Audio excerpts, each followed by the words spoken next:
इल्म एक ऐसी चीज है जो आदम अलैहिस्सलाम के जमाने से चली आ रही है। मुअज़्ज़ज़ सामीन, इल्म एक बेमिसाल दौलत है। इन बंदे को अपने माबूद से मिलाता है, लिहाजा इल्म हासिल करने में एक दूसरे पर सबकत ले जाने की कोशिश करनी चाहिए।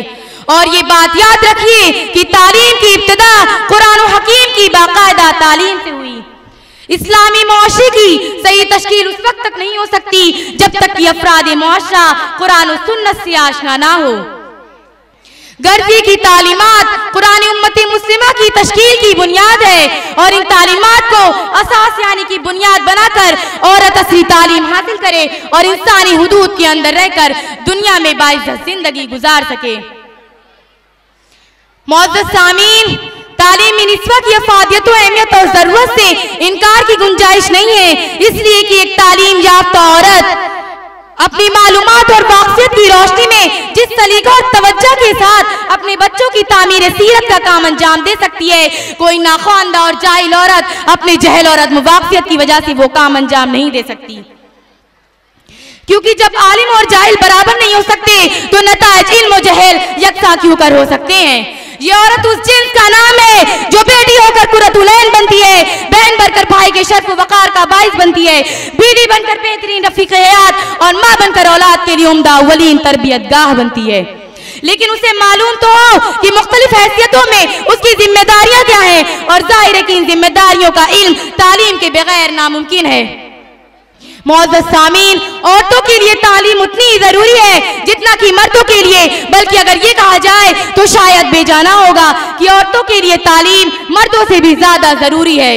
किसी शायर ने क्या खूब कहा है दर्सगाहे अव्वली आगोश मादरी, है दर्सगाहे अव्वली आगोश मादरी, बच्चों से पहले माओ को तालीम दीजिए, क्योंकि माँ की गोद ही बच्चे की पहली दरसगाह होती है। अगर उसकी पहली दरसगाह का नक्श अच्छा ना हुआ तो बाप की दरसगाहें उस पर ज्यादा बेहतर असर नहीं डाल सकती।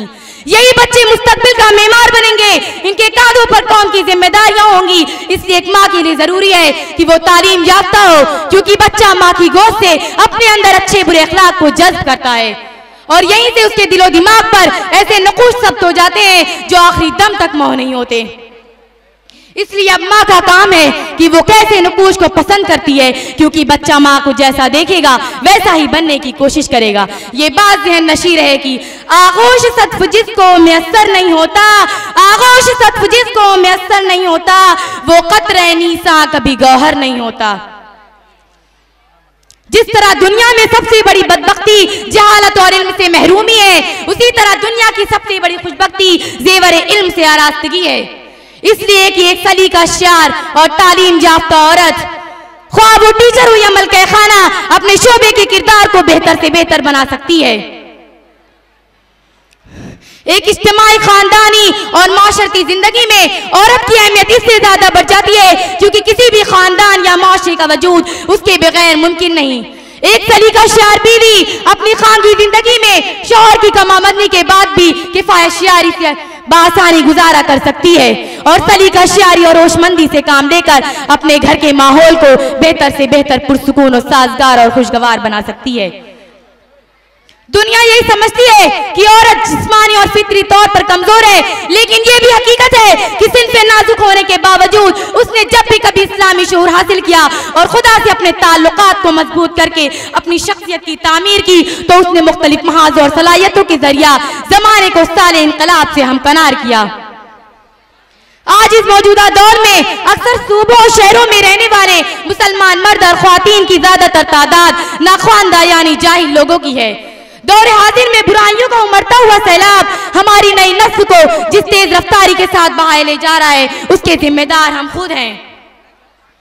औरत की तालीम और तरबियत से गफलत का यही नतीजा है कि आज बच्चे आवारा और तालीम और तरबियत के तई लापरवाह नजर आते हैं।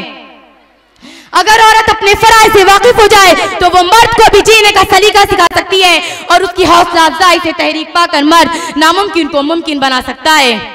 मुअज़्ज़ज़ सामीन, औलाद की तालीम और तरबियत एक ऐसा मौजू है जिसे नजरअंदाज नहीं किया जा सकता, लेकिन आज भी चंद फरसूदा ख्यालात के लोग मौजूद हैं जो लड़कियों को तालीम देने के हक में नहीं है। उनका का कहना है कि लड़कियां पढ़ लिख कर क्या करेंगी, जबकि तालीम हासिल करने के बाद भी उन्हें चूल्हे में ही सर झोंकना है। तो हम भी कहाँ इस बात से इनकार करते हैं। जाहिर है कि घरदारी को अच्छे तरीके से निभाना औरत का काम है, मर्द का नहीं। लेकिन औरत को तालीम से नाश न रखना, क्या उसके साथ नाइंसाफी नहीं होगी? और जब औरत तालीम से नाश ना होगी तो आने वाली नस्लों को कैसे बेहतर तरबियत कर सकेगी? अहद जदीद में ये पहलू निहायत खुशाइंद है कि सिन्फ़े नाजुक की तालीम और तरबियत के सिलसिला में बेदारी काबिल जिक्र हद तक है। लेकिन वहीं अफसोसनाक बात यह है कि लड़कियों को तालीम और तरबियत नस्ब करने वाले इदारे आज सनद याफ्ता लड़कियों को तालीम याफ्ता और तरबियत याफ्ता बनाने में कामयाबी हासिल नहीं कर सके हैं। मुअज़्ज़ज़ सामीन, असल दरसगाह आगोश मादर है, जिसे दरसगाह अव्वलीन या ख़ियाबान दीन का नाम दिया जाता है। हमें असल तवज्जो उस जड़ पर देनी चाहिए जहां से साले मेमार की कोपल निकलती है। माँ को अरबी जबान में कहते हैं और उनके लफ्ज़ी माना असल और जड़ के हैं। किसी शजर तैयब की असल जड़ जिस कदर उम्दा और मजबूत होगी, उसी कदर उसका तना मजबूत बरगुबार वाला सरसब्ज़ व शादाब होगा। तो आइए हम सफ़र का सरे-नौ आगाज़ करें और मर्दों को औरतों की तालीम और तरबियत की तरफ मुतवज्जा करें कि वो स्कूलों और कॉलेजों में अपनी लड़कियों को असली तालीम इस तरह दें कि वो दीनी शऊर से भी आरास्ता हों। तो हम इस शेर पे अपनी बात को ख़त्म करते हैं। तारीख के सीने में लिखी है ये हकीकत, तारीख के सीने में लिखी है ये हकीकत, एक औरत बदल सकती है कौम की किस्मत। वाखिरु दावाना अल्हम्दुलिल्लाहि रब्बिल आलमीन। अल्लाह हाफिज़। ये थी ज़िक्रा जो आपके सामने बहुत ही बेहतरीन अंदाज में तालीमी निस्वां के ताल्लुक़ से उर्दू स्पीच पेश कर रहे थे।